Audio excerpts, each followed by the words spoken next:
Hi there, Danil here. And I'm Victor. Today's money hack is about saving money by properly maintaining your computer. That sounds simple enough. What did you have in mind? Well, let's start with ways to keep your computer physically safe. That's a good one. I've seen a lot of computers ruined by spilling drinks or food. Liquid damage is death to computers. Why? Computers run on electricity, and electrical currents will pull the water from the location of the spill throughout the computer, spreading the damage slowly, like cancer. Sounds like a bad movie. Oh, it is. How much does it usually cost to fix? It usually requires replacing expensive parts like the motherboard and graphics card, which often adds up to around $300 to $1,000. Ouch, that's a lot. What's another way to care for a computer? Another simple thing is removing the dust that collects inside the computer. How should someone go about doing that? Candare is a good option for blowing out the dust because it's dry and easy to handle. Don't use a vacuum or blow on it with your mouth.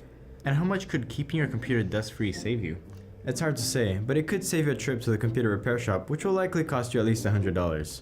I've seen computer problems fixed simply by removing the dust.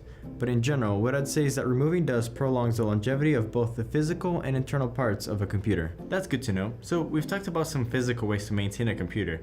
What are some ways to protect the software in a computer? Well, of course, the primary danger out there is malware. What is malware? It's computer code written to harm you or your computer. Viruses are one type of malware. Other types includes worms, trojans, adware, and spyware. I don't want those. How do you suggest I stop them?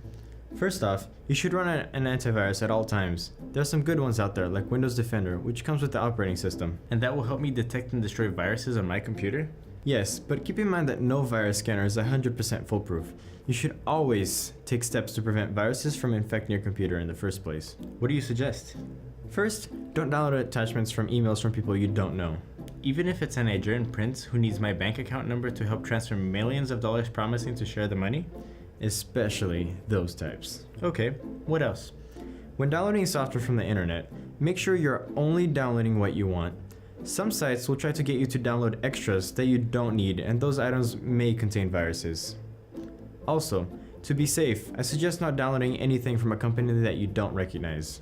But I have a Mac. Macs don't get malware, right? Well, it's much less likely to, but it's still possible. Something simple both Mac and PC users can do to protect their computers from malware is to always install the latest software updates. That sounds easy enough. So how much can protecting a computer from malware save you? Malware removal by a computer repair shop often costs around $100, but could cost more. Scams using malware could be much, much worse. So you're saying that practicing safe cybersecurity could save a lot of headaches and some serious dough? Yeah, some serious dough. Okay, thanks for the tips, and thank you for joining us on today's Money Hack.